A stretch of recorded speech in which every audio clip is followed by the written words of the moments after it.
Hello everyone! We are due for a catch up. It has been a little while since I've sat down and just answered questions and caught you up on everything. So that is what today's video is about. If you are new here, welcome. Thank you for clicking on. My name is Taila. I am currently on exchange from Melbourne, and I'm studying in London currently at UCL.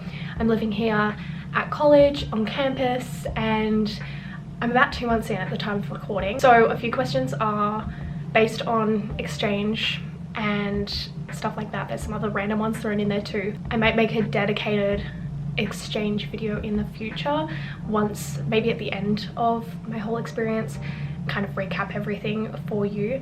But before we get into the questions for today's video, I wanted to share something that I have been using recently, which has just changed my days, and that is the Magic Mind productivity shots. Firstly, how cute is the little packaging? So these are little matcha shots. They have matcha, which boosts your energy, adaptogens, which help you relax, nootropics, which keep you focused, and immunity. So they have vitamin C, D, and echinacea. One of my biggest habits is sleeping in the afternoon. I get hit by the afternoon slump hard, and it's been a thing for ages now, for years, that I will go to sleep at like 1 p.m. and I used to sleep for like 3-4 hours, particularly during COVID. And I also rely heavily on coffee. I have been trying to reduce how much caffeine I have every day, so I've limited myself to 1 coffee. So one of my favorite things about these shots is the L-theanine. Sorry, I'm trying really hard to pronounce the chemically names, but this is nature's time-released caffeine. So it's found in matcha, and it helps you to increase your focus and attention. I've known this for ages about caffeine, and this is why I've wanted to reduce how much caffeine I have in a day. It doesn't actually give you more energy, it just blocks the adenosine neuroreceptors in your brain, which are the ones that tell you you're tired. So basically they're just like convincing you that you're not tired. They doesn't actually give you any more energy. And then that's why you have that caffeine crash, particularly for me in the afternoon, or like 3 hours after I've had a coffee and I feel like I need to have another one. It's because those receptors are unblocking, in simple terms. Anyway, so the L-theanine in the matcha, which is contained in these shots, prevents the full blocking of those receptors. So basically it gives you sustained energy without that crash. Okay, so if you go to the link in my description box and use the code TAILAW20, you can get up to 56% off your first subscription for the next 10 days. It's absolutely worth giving it a shot, so use my discount code. Let me know what you think as well. Okay, let's get into the questions. We'll start with an exchange question about loneliness overseas. Were you nervous, and how did you overcome it? I wasn't overly nervous about the whole thing before I came, because I was so stressed, basically. Like, there was just so much going on before I left that I never had time really to like overthink the fact that I was going to be here alone, or like if, you know, I was going to be able to make friends or anything like that. Like, I didn't really have any moments when I was back at home of like, what am I doing? I'm freaking out, I'm super nervous. So at the start, absolutely, like 6 months ago when I first thought about going on exchange, that definitely went through my head of like, I'm gonna be so lonely, or like, what if, you know, I get really sad and I miss everyone and all of that stuff. But as I went through the process, honestly, it was just about getting here, which I'll touch on a bit later in a later question that I have to answer. But I have experienced feeling lonely since I've been here, and particularly in the past couple of weeks. So as I said, I'm now like I'm almost into March, so I've been here since the start of January, and I feel like the first month and a half was so like full of exciting new things and just being busy in general, that I didn't really have a chance to slow down and to be like, oh my god, I'm so far away from home, I miss everyone. But I felt that a lot in the past week or so, and I think that's just because I'm at the point now where things are starting to, I'm feeling like more settled, and the novelty wears off, I guess, a little bit, in the best way possible, because you also finally start to feel settled. But I do have more of a realization of like, wow, I really miss my boyfriend and I really miss everyone at home. But in terms of loneliness, I've not experienced being like I have no one here to go and hang out with or anything right now. I had one hard day, and that was the first day that I went to dinner. We have a catered dinners here at college, and it was that day that I went to dinner for the first time by myself, and I had to sit with a random group of people. And it wasn't so much that I didn't feel like I was ever going to find friends or anything, but when I came back to my room, I don't know if this is going to make sense, but what made me feel upset was that it was just a reminder of how I didn't know anyone because I sat with a group of friends and they all knew each other and they all had plans and everything going on, obviously, like I have with my friend group at home and like I have with my friend group that I've made here now. But at the time, it was just more of a reminder of like, oh my god, you really are on your own right now and you really are starting at square one. But I found people really easily and quickly. My friend group here is all exchange people, so we've kind of like come together, but it's so cool because we're all in the same boat. We all have been traveling together and doing stuff together, exploring together, so that did not take me very long. And I feel like you just need to make one connection with one person, which is what happened with me, and then you're set from there. So I don't think being lonely is something to be worried about. And the other way that I looked at it as well is that part of what I wanted to do over here was be a bit more independent and do things by myself. So I've been doing a lot of exploring by myself. I've been going on coffee dates with myself, going to dinner by myself. I went to Windsor by myself, which you would see in my vlog from a while back. Going around like art galleries and stuff by myself.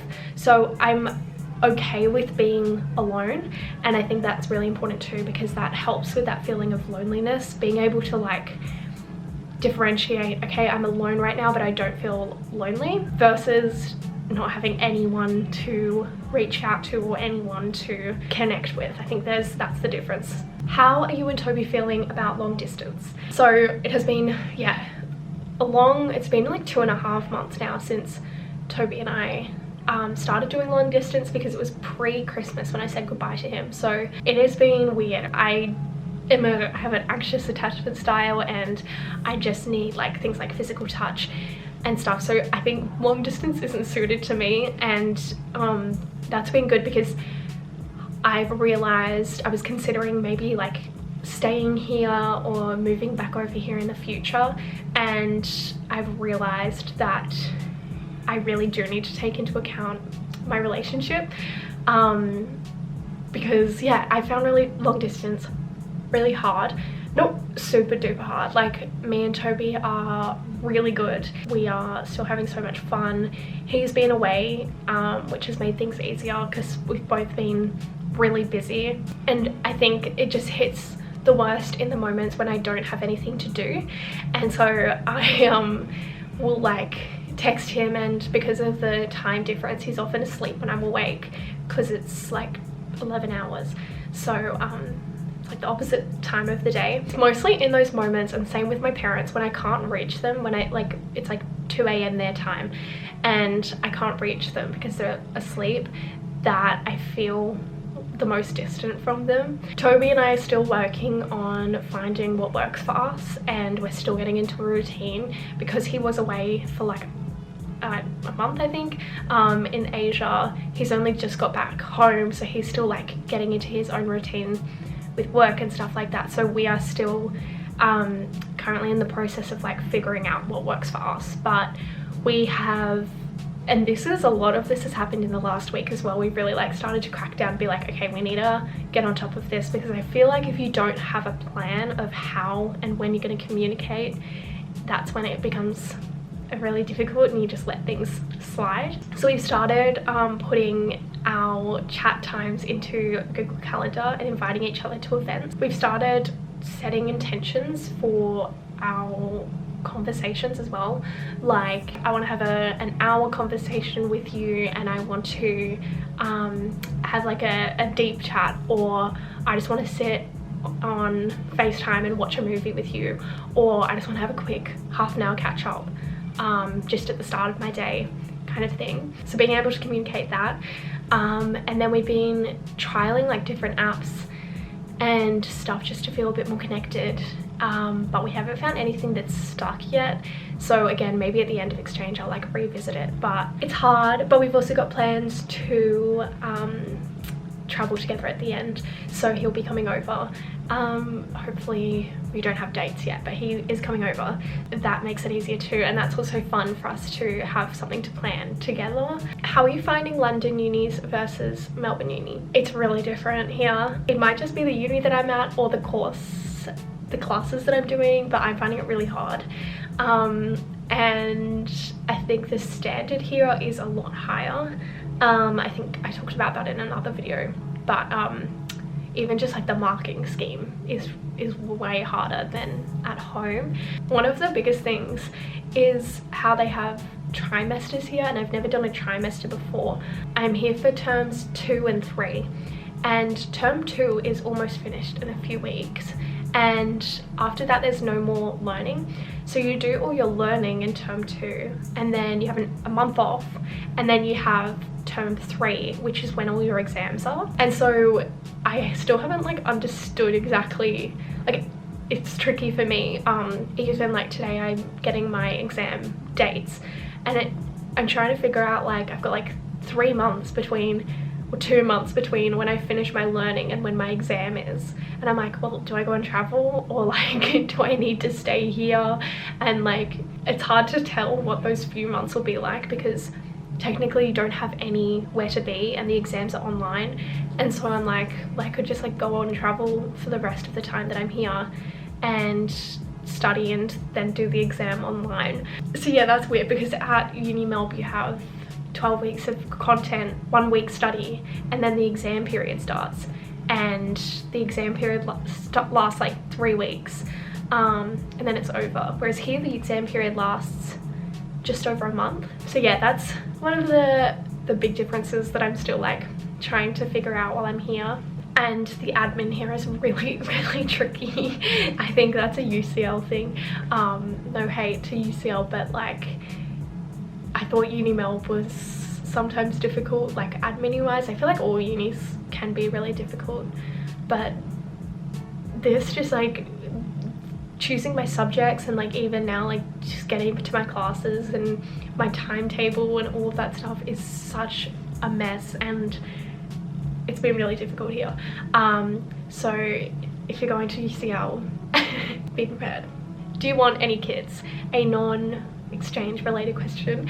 Absolutely yes. I have wanted kids my whole life, and I work with kids a lot. I'm just obsessed with kids, and I want my career to be with kids, and so I definitely want kids. I have massive baby fever all the time. Poor Toby has to deal with me like talking about babies all the time, and I definitely do. And it's interesting, I'm gonna quickly like trigger warning, not that I'll go into it much, but part of the thought process with me as well is about my endometriosis and my fertility, and if I will be able to have kids and what that process is going to be like. I bring that up because it's a weird age that I'm in. Like I'm 20, and I know that I absolutely want kids, but I also know that I have this condition which is linked to infertility, and I feel like you're at that point where you're like, it's important to me that I know like that I have options in the future, but I'm also 20 and I'm so young.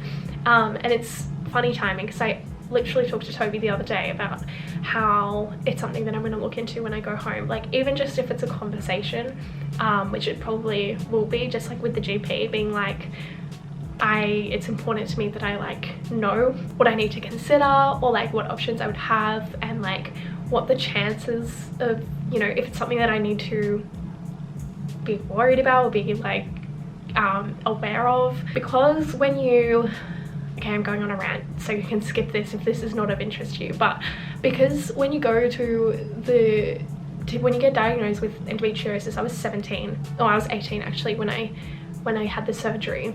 I feel like it's not like a priority to, it wasn't a priority for me to ask about like how was this going to affect if I have kids and stuff, because it's so far in the future and it still is. But looking back, like I wish that I did ask it, and I did think about asking it, but I was too embarrassed to like, you know, ask about something that was so far away. But I feel like it is a totally valid question, and it's something that I just would feel better just like knowing about and being like informed about, educated about. And if they say to me like, don't worry about it, you're fine, worry about it when you have to, then that's great, because that's what I'd love to hear. But yeah, that's a long-winded answer to that question. What do you miss about studying in Australia? One of the things, weirdly, this is all I can really think about, but I'm in a geography class here. I didn't think through the fact that they would be referring, and the assessments and the exam and stuff will be based on England and Wales geography, and I feel like I'm like at a massive disadvantage, because like I have to learn the new like structure of how like the statistics and the population and all of that is calculated here, and that's been one of the things I'm like, I wish, like I miss when it was all relevant to where I live and like what I know. I have had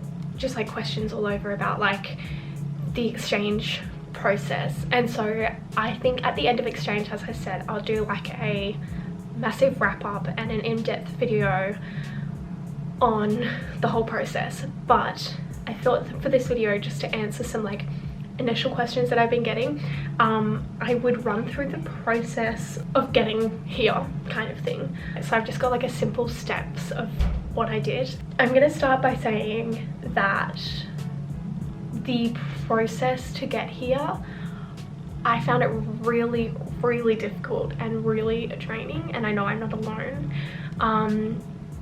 I think part of that had to do with uni Mel, part of that had to do with UCL itself, part of that had to do with the fact that I wanted to get a student visa so that I could work here. I didn't need to do that, but that added an extra layer of stress and cost that I probably could have done without.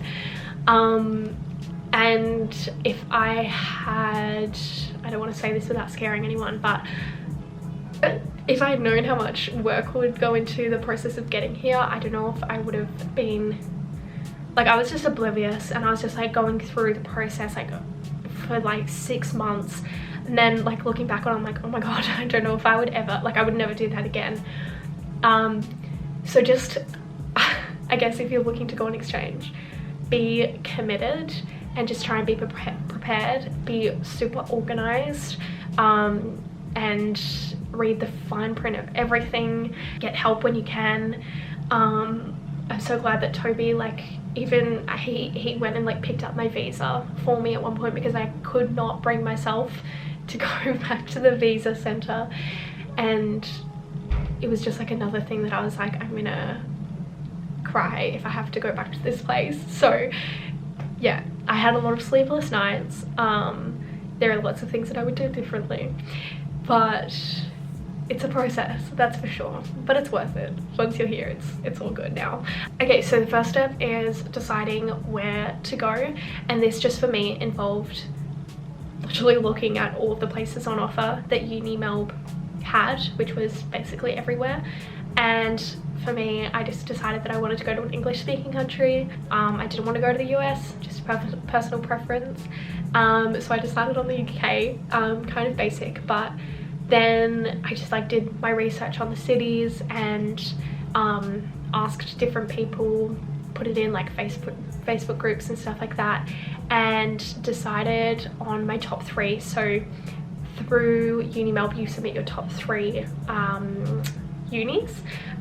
So I researched the different unis, I researched where they were in the city. Nothing really past that, because there's so many, like you just kind of have to make a decision. So I didn't put too much thought into where I was going to go or like what uni. I didn't really care, but I applied to my 3 preferences were UCL in London, the University of Dublin I think it's called University College Dublin in Dublin, and University of Bristol in the UK, in England. And that is, yeah, I don't know, I can't even explain to you why I chose them, and I couldn't explain to you back then either. I like got to the point where I just had to choose, and so I just put 3 random cities, different cities out there, and then let Unimel do the rest. So then you do an application through Unimel, and this was where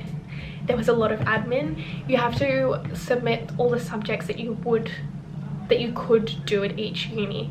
So basically you're going through 3 universities, and you have to go to, for each university you have to find a list of all the subjects that you would want to take or could take, just so that they know you have options there. Part of my process was that in choosing the unis, I did that for about 8 different unis, so I had like 8 different lists of subjects for each uni, which is very time consuming. You also do like an I can't remember what it's called, like some sort of statement just saying your intention, why you want to go overseas. And then the next step after that is you get accepted by Unimel. So basically just saying like, yep, we've cleared you to go on exchange. Then you wait for ages to find out your destination. So then they send you an email saying you are going to London. They have the timeline on their website, but that was like a nerve-wracking few weeks, because I was just like waiting, and there's not much that you can do in that time period as well when you're waiting to like find out where you're going. So that's when I knew that I was going to UCL, and I knew I was going to London. Then you have to apply to the uni.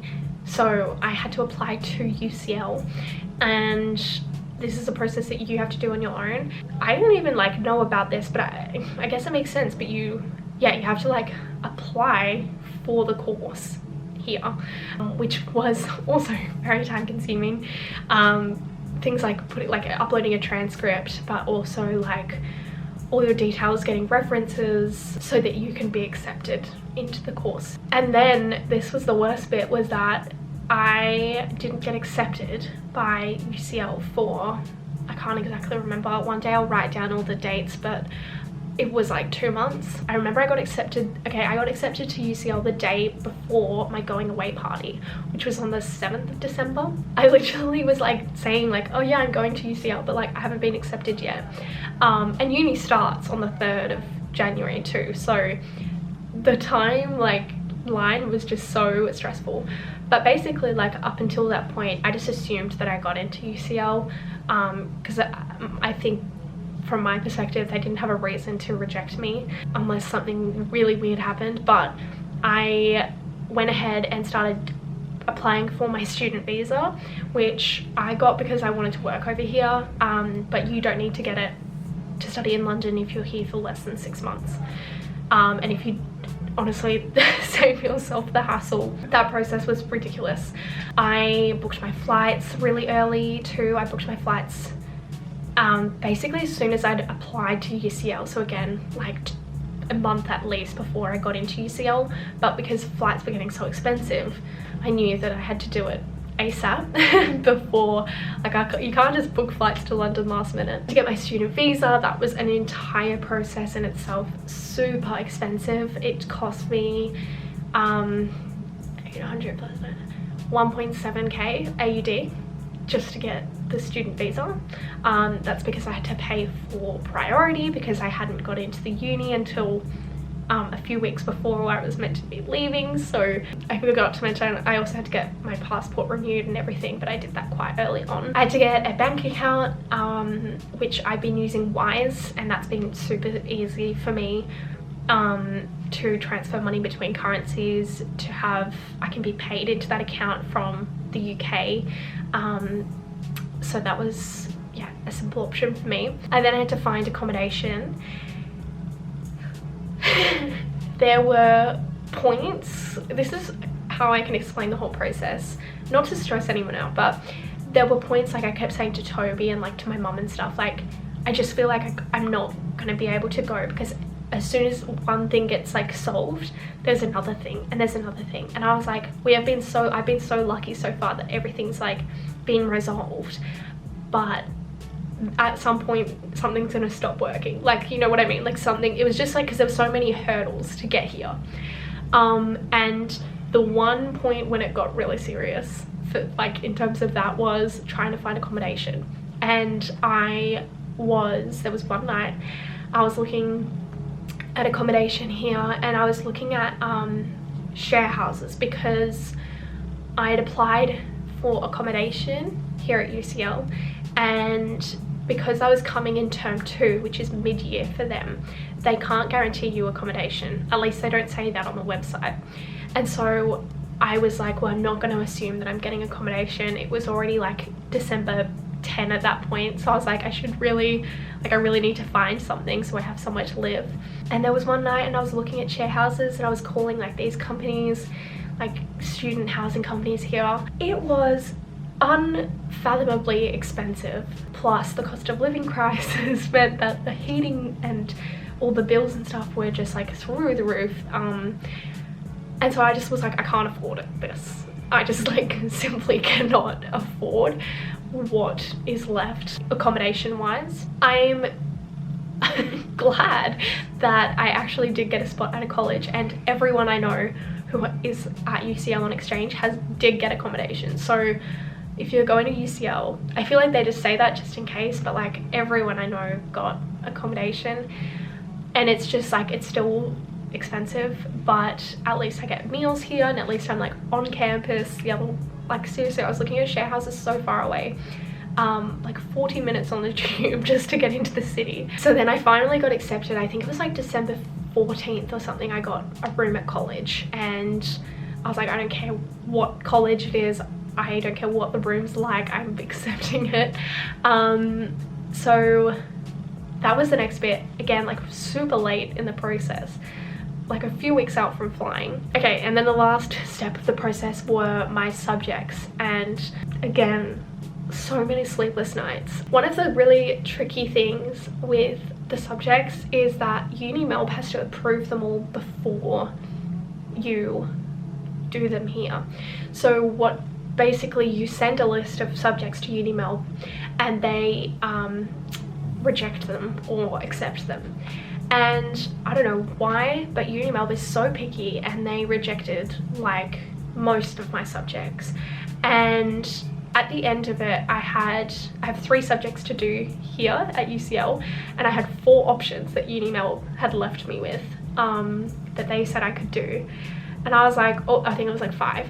And then so you have those subjects, and then you have to go to UCL and say, these are the subjects that I want to do. UCL was closed until the first week of uni. So like on the first day of uni, I didn't know what subjects I was doing. So like I went into uni and I was like, hi, I'm not enrolled in any subjects, can you help me? And the tricky thing as well was that because I was so late, because being an exchange student, you are so late in the process, like everyone else enrolled in their subjects last year. There's no spots left in classes, so UCL was like, sorry, that one's full, sorry, that one's full, and I was rapidly running out of options. So the 3 subjects that I'm doing are the 3 subjects that UniMelb let me do and that UCL had space for me in. By no means are they my first choice. By no means should I be in these classes, because they are, I don't know why UniMelb decided that I could do these ones, because they are so tricky, and I do not have the prerequisites to do them. But it was such a, yeah, like back and forth. That wraps up the Q&A. I hope you guys enjoyed. There was a bit of a rant towards the end there, but thank you so much for listening. Remember to check out Magic Mind in the description. There's a link in my description, and you can use my code. If you have any more questions that you want me to answer, pop them in the comments and I will absolutely get to them. Thank you for watching, and I'll see you next time.